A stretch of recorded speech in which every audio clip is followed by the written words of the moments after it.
So, who is next for Fabio Wardley, one of the UK brothers? I think the answer is quite clear. They're on the same trajectory.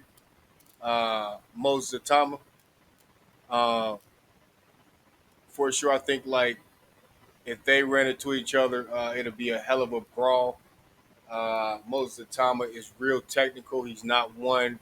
He's not a one-sided pony for sure. And one of those UK guys who really shows his skill while he's in the ring. I had a rumor. I heard a rumor that Usyk was kind of trying to stay away from him out of all the other heavyweights. King of the heavyweights was trying to stay away from Moses Atama. There's quite a bit of heavyweights out there, obviously, that are still active and new. Uh, the newer guys are trying to take over. It's point blank, and the fight for saying heavyweight boxing has always been a UK, I mean, an American thing. I think that's kind of coming to a head right now. Parker is a genius. Probably was the closest thing I could see with the old guard that could do anything with a Usyk. Now I got to step back and really think about that because Wardley, obviously, he's not as polished. Obviously, he has the power, but he's more of a one-sided pony. What he did show in this fight was grit.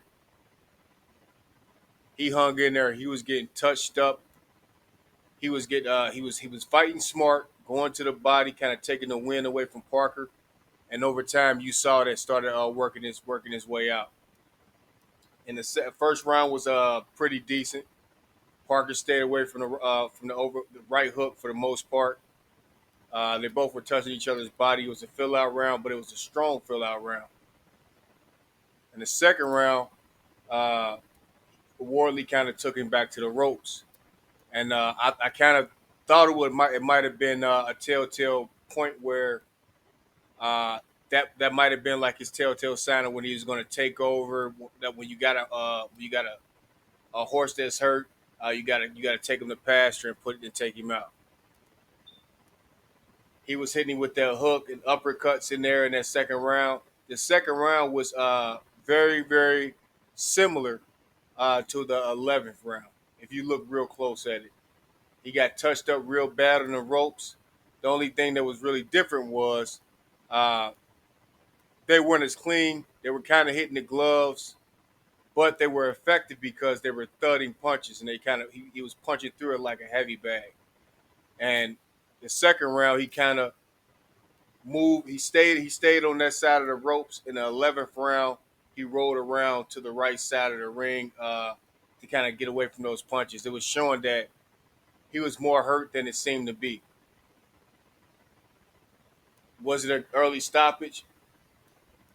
Could have been, because he saw the refs saw him hurt earlier in the fight. Like I said, he was no more hurt in the second round as he was the 11th throughout the entire fight. I would say, and that was a dog fight. Being from the U.S., I'm telling you right now, and I watched boxing. That was a dog fight. There was a whole lot of give and take, but they weren't giving too much. They're both trying to use ring generalship, one of the three statutes in boxing. They were really doing their thing. It was a good fight.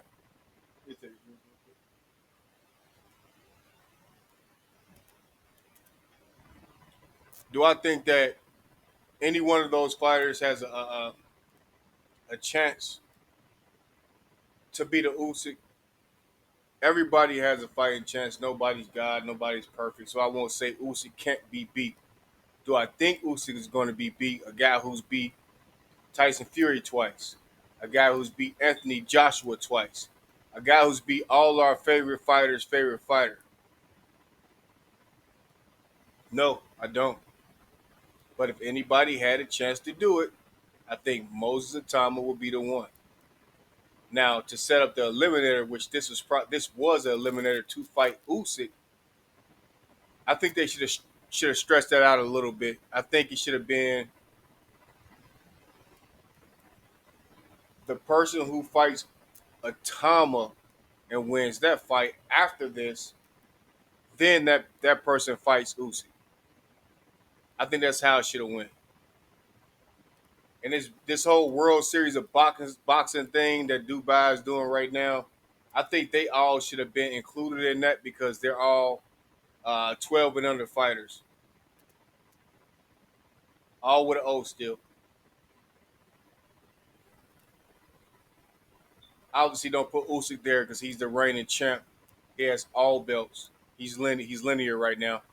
Ring Magazine, WBO, any belt you can name, he has it. King of the heavyweights. There's no heavyweight you can just off your head, top of your head, say you can beat him. But let's speak on right now.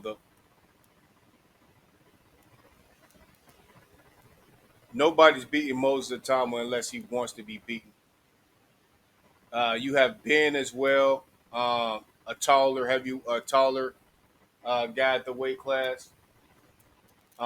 He's more unknown, uh, but nobody's beating Moses outside of Usyk. I don't think if Fabio Wardley were to do it, I think it would be like a slug fest that he turned it into because he hurt Usyk.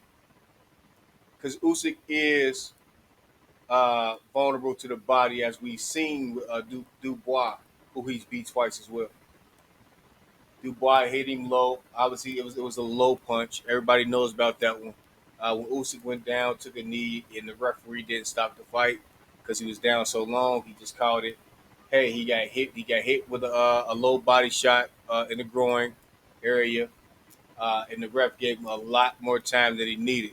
But what did he do when he got up though? That shows you the resilience of Usyk. Usyk got off the mat from a groin shot, which a lot of people don't agree with, and he knocked Dubois out. That was the first fight. Dubois had a whole revenge tour thing and finally got that fight back with Usyk.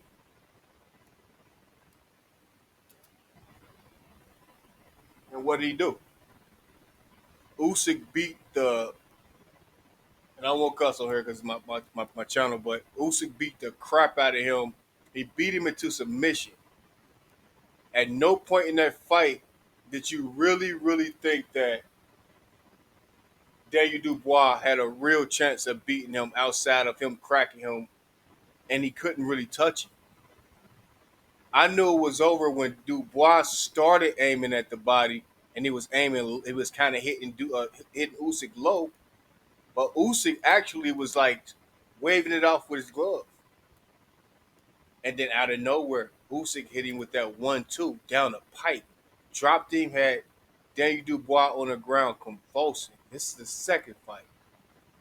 So this your fighters, your favorite fighter's favorite fighter. Again, this is three of them. The top three.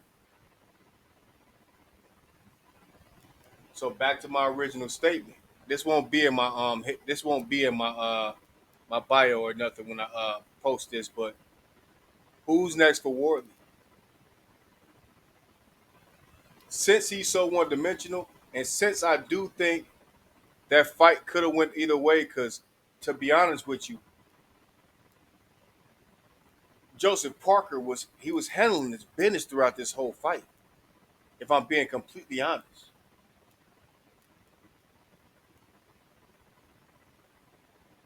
I'm trying to drink down hard today, so I'm drinking the Sakis.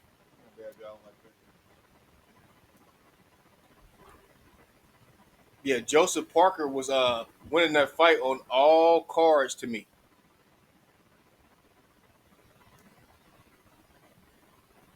So I wouldn't mind seeing it again. That's just me.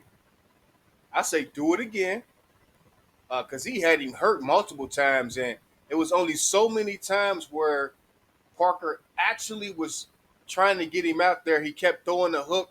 He was throwing a lead hook. He'd throw 1-2 and throw a lead hook as he turned. Because when he turned like this, that's when Parker he was throwing his left hook, a couple left hooks to come around. He did that a couple times, but he didn't really chase him down with it, obviously, because the right hand could come over his left, which is smart. Parker's a smart fighter. I think something was wrong with Parker's eye as well. I don't know if I said that already. I think his eye got hurt. I stepped away from the fight momentarily to attend something in the house, but when I came back down, I saw him kind of pawing at his eye. His eye did have blood coming from it.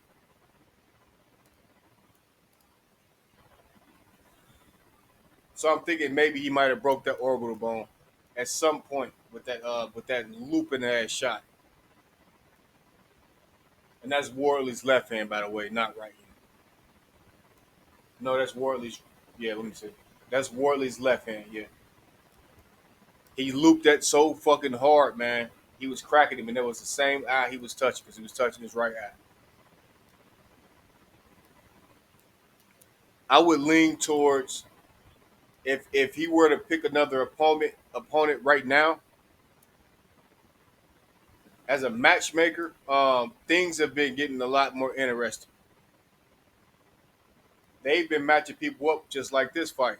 They didn't know exactly who was going to win this fight, but they knew it was going to be a good fight. They think like who the fuck thought Joseph Parker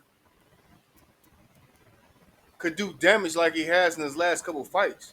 I mean, if you count Wilder, okay, but Big Bang, if you count Big Bang, that's something different because he was on a wrecking spree. I look back at that fight. I didn't even watch it all the way when it first came on. Joseph Parker dropped that man. I didn't think Big Bang could get hurt. What happened after that fight? He started getting hurt more and more, and Joseph Parker started soaring a little bit more. Then he beat the big old African from a shot that he didn't see hit him in the temple. I was like, oh my god, I ain't see that coming. I thought that was gonna be completely the other way. I thought he's gonna put him down like he beat Daniel, the other Daniel, Big Baby. He has resilience. He's been dropped several times. Even in this fight, he didn't touch the canvas. Talking about Joseph Parker. So I say they do it again, man. If they didn't stop that fight, Joseph Parker would have kept going. And even if he touched that ground, touched that canvas, he would have kept going.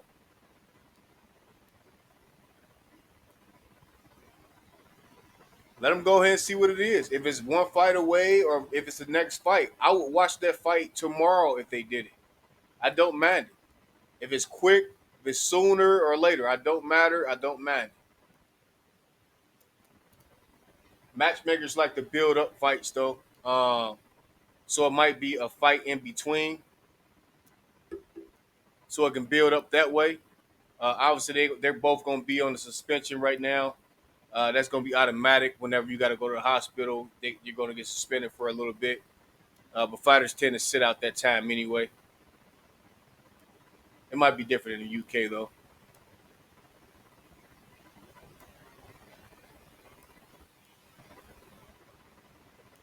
Yeah, make it a Royal Rumble for Usyk though, because Usyk taking he. I think Usyk can fight both of them the same night.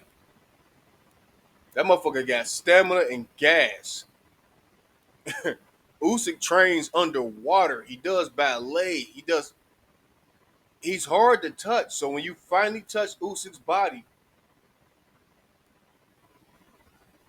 it's almost like he takes that deep breath. He doesn't go straight at you, but he starts picking you apart slowly. I'm not speaking on Worley as much because I do not have a lot of admiration for him. I respect him as a fighter, but as far as admiration goes, I don't look. I was kind of hoping he lost. To be honest with you, I said, man, let's get him out the way and focus on. Let's focus on Moses right now, because you took this fight when you were really supposed to take that Moses fight. I don't know why they ducked that like that, but it makes sense because they're matchmaking and they're building up fighters, so they make money off both fighters. And you got two top fighters at a young, that's young in their career, and that makes sense. You don't want to take the other one, but the way they're doing it in Dubai, they're making the best fight the best right now. So I don't know why they're not following that same statute.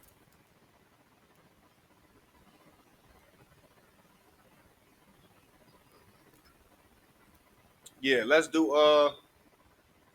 Moses Atama and Wardley if we don't get this rematch. I highly doubt that we will get that, but it was a real good fight, man. While it lasted. But no, you can't even say that because it really was a good fight.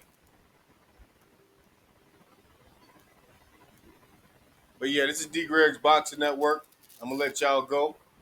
Don't forget to like, follow, subscribe.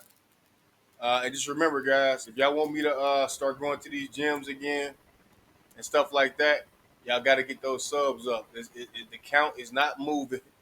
I'm still a baby in this channel, in this game, but we need to get those subs up, and y'all see a lot more from me.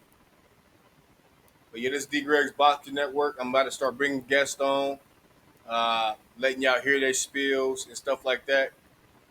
Let's build together. And I told y'all this is how we're gonna get our moderators together. Uh, Guys who can kick you off, bring you on, add other mods. I'm gonna give people permissions to do that. But yeah, I'm signing off. It's D Greg's Box Network. Check me out on all platforms.